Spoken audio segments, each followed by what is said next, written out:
Yan, so magandang araw sa inyo lahat, mga paps. So meron tayong gagawin ngayon, bali isang Sony 32 inches. So ito yung model niya, PDLS32 W617E. Din yung storing unit na to is yung may-ari sabi niya, pinagawa niya ito sa kanilang lugar.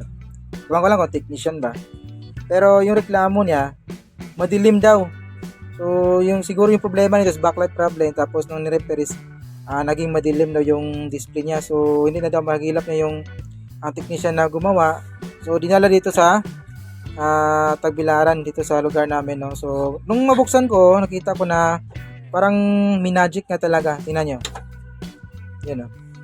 So ito yung kanyang backlight driver, saka yung papasukan ng ating adapter na 19.5 volts. So ito. So mapansin natin dito yung kanyang wire na para sa backlight sana is pinutol. Yan, pinutol siya. Then nagkabit siya ng ibang ito. Meron siyang inatas galing sa may easy line. Yan. Yan sa may easy line. Ito, tingnan natin. Ayan, galing ito sa may easy. Ito, galing sa may easy. Kumuha siya ng supply dito. Papasok yan sa circuit na ito. So parang ginawa niya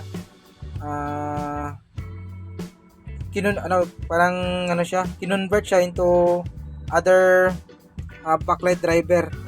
So ito parang backlight driver kasi ito eh. Ito yung nagda-drive na papailaw sa backlight niya. So, parang binypass niya mula dito.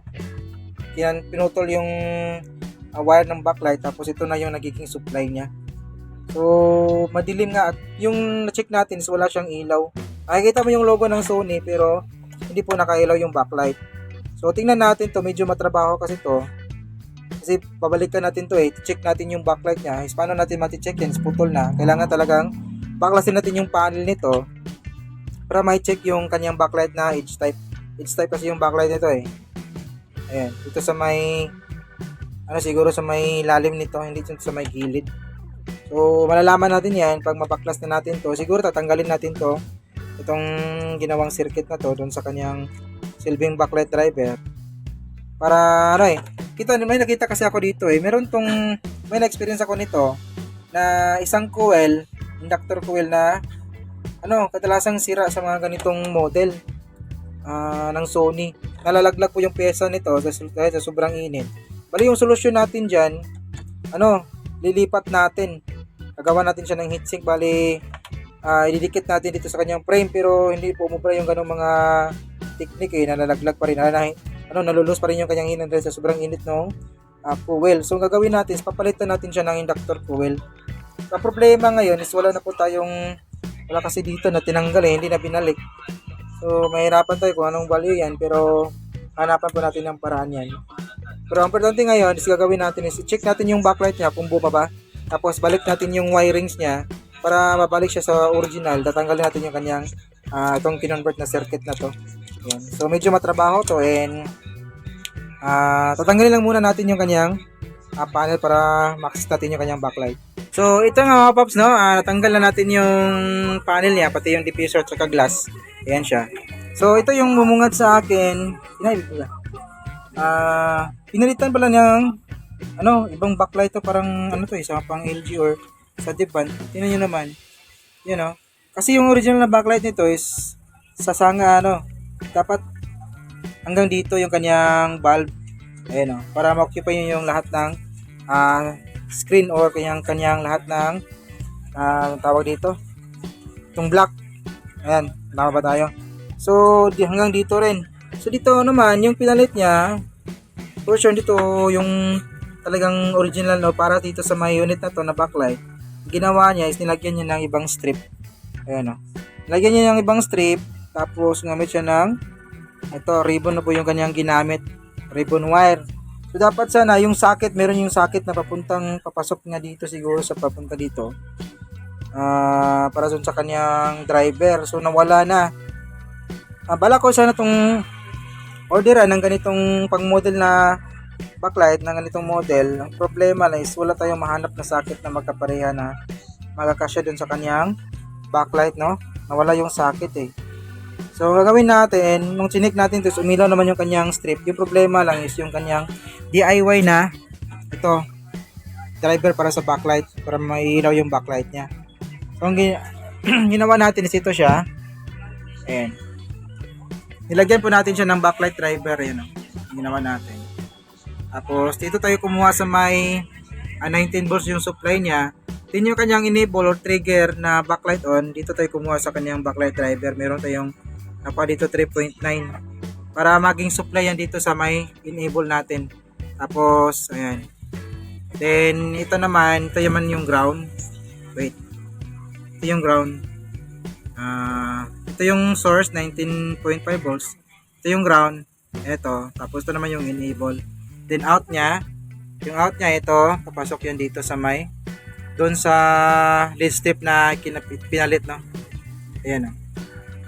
So, ito lang siguro yung gagawin natin ngayon dito. Kasi nga, kung mag-order tayo ng bagong backlight na para dito sa model na to, mahirapan tayo na maghanap ng socket kasi wala akong mahanap na pareho ng socket, no? So, umilaw naman siya. So, titingnan natin kung ma-occupy ba niya yung kanyang buong frame dito. So, titingnan natin mamaya. Babalik lang muna yung yung film niya, tapos yung glass at saka yung mga diffuser. Ayan. Yung mga yung fiber niya. So, then panel. So, then final testing tayo. Ayan, so ito na po yung finished product natin. Ayan, kita nyo naman. Ayan, dito tayo kumuha ng 3 volts enable para sana sa may enable natin. Pero ano yan, nilagyan natin siya ng relay. Ito, ginamit natin yung dating relay niya. Okay naman yung dating relay niya. Para naman, pagka switch on mo, saka na lang ilaw yung backlight. Kasi pag walang relay, pagkasaksak kasi natin ang adapter nito, yung supply, agad-agad nalalabas yung 3 volts yan. Magsusupply sa may backlight driver natin. Kaya, ilaw siya agad. Hindi pa natin mapower on yung unit. Ang kasaksak, wala ka-standby siya, ilaw na yung backlight. So, ginawa natin is, nilagyan natin ng relay. Yung kanyang 3.3 volts enable, papasok muna ng relay. Tapos, saka na lang yan pipitik, mag-switch on para magsusupply sa may driver natin, sa may enable kapag pumasok na yung, nag-oscillate na yung unit natin kapag meron ng 12 volts. Ito na, sa may LVDS natin papuntang panel. So, ito, testing natin. Saksak.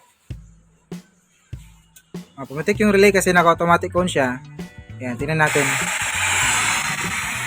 Ayan, So, mapansin natin dito, medyo madilim yung side. Wait, tanggalin natin na yung habang masyadong maingay. Off muna natin yung volume. So, mapansin natin dito, medyo madilim yung ito sa may gilid, no? Dalawang side yan sa may gilid. Kasi nga, yung lead strip na pinalit nung unang gumawa nito is hindi po sumakto dito sa kanyang buong block, no? So, kinulang, pero okay lang naman yan kasi malakas na yung ilaw niya, hindi na tulad nung dati na talaga sobrang dilim. Kaya sabi ng mayari, blur daw, hindi daw makita yung this picture niya. So ngayon, gumamit tayo ng backlight driver, so lumakas na po yung kanyang ilaw. Then pwede na to. Ayan, ito nyo naman, okay na po yung kanyang ilaw. So itong konting dilim sa may gilid, pwede na yan, hindi na yan masyadong halata. Ayan, na natin, explain natin sa mayari, no? So ito yung ginawa natin. Gumamit tayo ng relay para pag standby mode siya, hindi agad-agad na iilaw yung backlight. Saka na lang siya iilaw kapag pinapower on na natin yung unit. So off natin. So ito, continue tayo. Long press pala yung power button nito para mapapower up natin yung unit, no? So long press natin yan. Ayun, patay yung backlight niya, pumitik yung relay, nag-switch off yung relay. Pindutin natin. Bangan natin yung backlight. Ayan. Pindutin natin yung power button niya. Ayun, pumitik yung relay. At saka lang ilaw yung backlight. So ito yung maganda. Parang bumalik siya sa may original settings niya. Tingnan naman, pinutol na kasi yung dito Hirap natin mahanap yung socket nito. Then kung mag-order pa tayo ng backlight na para sa unit na to is medyo matagal and lagi na tumatawag yung mayari kung tapos na ba yung kanyang TV, no? So kung gusto niya, Kasi ano, itataas din yung presyo nito kapag bibili tayo ng bagong backlight set na. So, siyempre, order tayo. Pero sa tingin ko, okay na yung may-ari nito kasi lumakas na po yung ilaw ng backlight natin. Ayan. So, ito na siya. Yun. Ayan, no? So, okay naman yung kanyang panel. Walang problema. So, hanggang dito lang yung video natin mga paps. Maraming salamat pala sa mga natsagang nanood, no? Make up your always. And this is your service Ryan Cruz. See you in the next video. Bye-bye.